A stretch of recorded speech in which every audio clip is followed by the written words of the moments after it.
thank you for being here, listening to that. Great interview. Henry Bolton just obviously the other side of the studio, but Andrew, can he survive as leader? I don't think he can, actually. Does he have a point about this is personal relationship stuff? They've been together a very short period of time. He didn't know of course he did. These views. Does he have a valid point? I mean, are politicians entitled to say, I didn't know the views of my girlfriend? The trouble is, people will say, why were they together?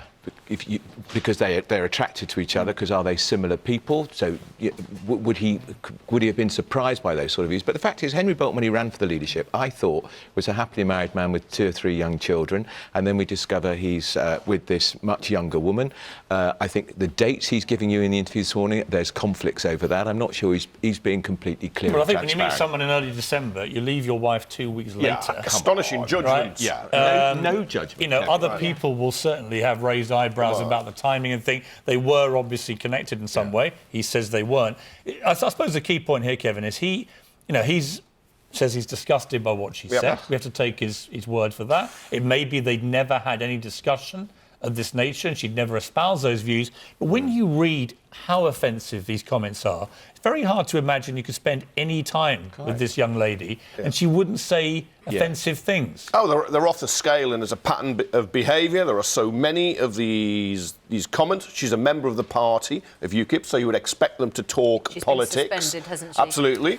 But he did run as a happily married man. And then he got a lot of criticism internally within that party, very traditional party, traditional values, for dumping his wife, 2 young children, goes off with a woman who is less than half his age. She is young enough to be his daughter. And his wife, of course, then does a big interview in which she disputes his account and even says, I'm still breastfeeding his youngest child. It's over for him. It's whether it's over for UKIP. He's turned it into a circus. There's a wider point. It's humiliating for him personally, and you've got to feel for him on a human level. I don't, actually. Well, I think it depends really how much you buy into and what he knew about her views. I don't at all. But look, the guy is, on a human level, it's an appalling time for him.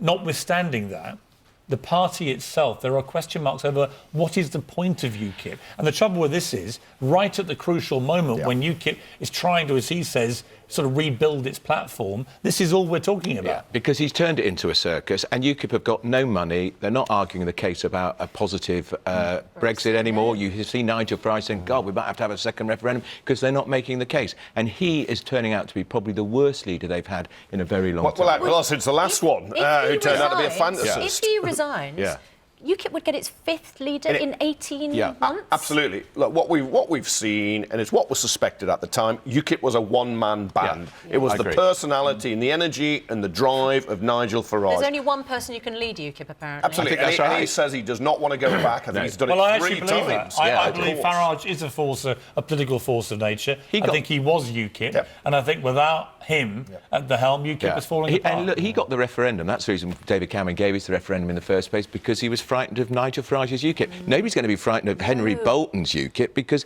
he's turned it into a laughingstock. I feel desperately sorry for his wife and his children. This is going to be humiliating for them as they grow up. And I'm sorry, I can't feel sorry for him.